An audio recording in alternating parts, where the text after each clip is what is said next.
All right, I know you're probably tired of seeing my face, so we're going to go up close and personal with the inside of the virtual pinball machine and just kind of give you a tour of some of the stuff we did in previous videos, but a little bit closer up. So again, the new leaf switches that we put in, these were the original ones. I'll eventually swap those out. I did get the service button panel.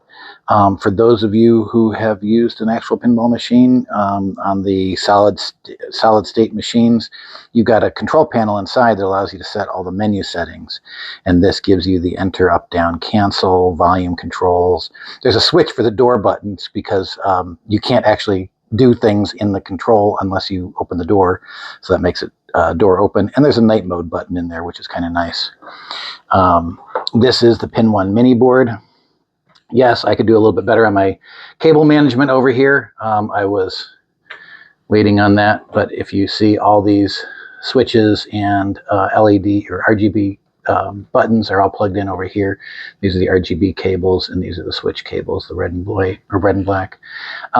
This is the, again, Pin 1 mini. This is the locations where the solenoids for the flippers would go in if you when you connect those, and I'll be connecting those up. Always get a bunch of these terminal blocks. You're going to need them. They're fun. They make your life a lot easier. They all come with one of these, which is a bridge, which means that now everything on this side is negative, everything on this side is positive, because I bridged them all together. So it gives you a little bit easier way of getting to them. I did put a fan in the bottom. This is sucking air in, which will come right into here. And then this is the base shaker in the front. And that is the base shaker in the back. These are the amplifiers for the front and center speakers. These are, again, from Cleveland Software Design, and you can see they're all just screw-in connections back here, screw-in connection for the power, and all these cables came with it, and they all go right down here to the 24-volt supply. On this side, again, we've got the same flipper buttons.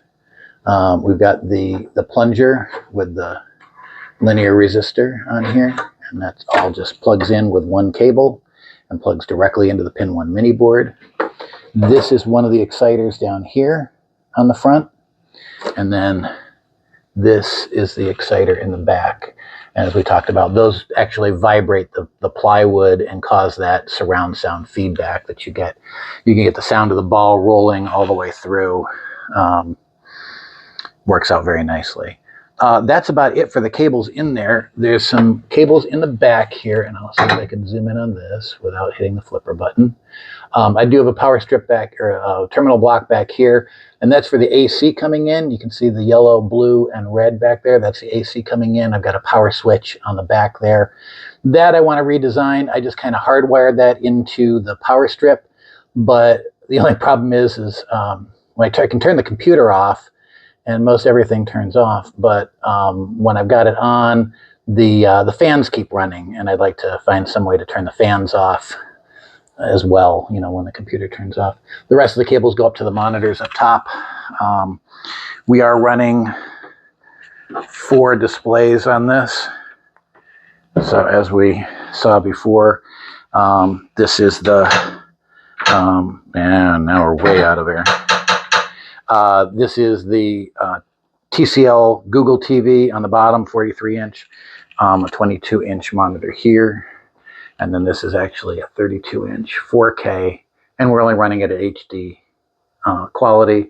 My topper up top stopped working, but I bought an Asus portable monitor, and if you can see, that's just a USB 3 cable going in there, and that goes down and plugs in, and that's my topper for all your little cute advertisement videos and everything. And then back down here around the front, again, we've got our standard buttons. We've got our coin door, which again opens all up. I even have the coin tray in here so that I can capture all the coins. The only thing I don't have working right now, I don't have a way to turn the TV on when the computer turns on. That I'm going to have to create a little mechanical or electronic circuit for that, but we'll get that later. And again, all the pinball legs on here, and then on the back, I actually did the hinge back here. So this back box will actually hinge down on top of the pinball machine, just like a regular pinball machine. So if I have to pack this up and move it, take it to a show or something, that can all pack up and go with me. All right, well, that's the up close and personal video. Thanks all.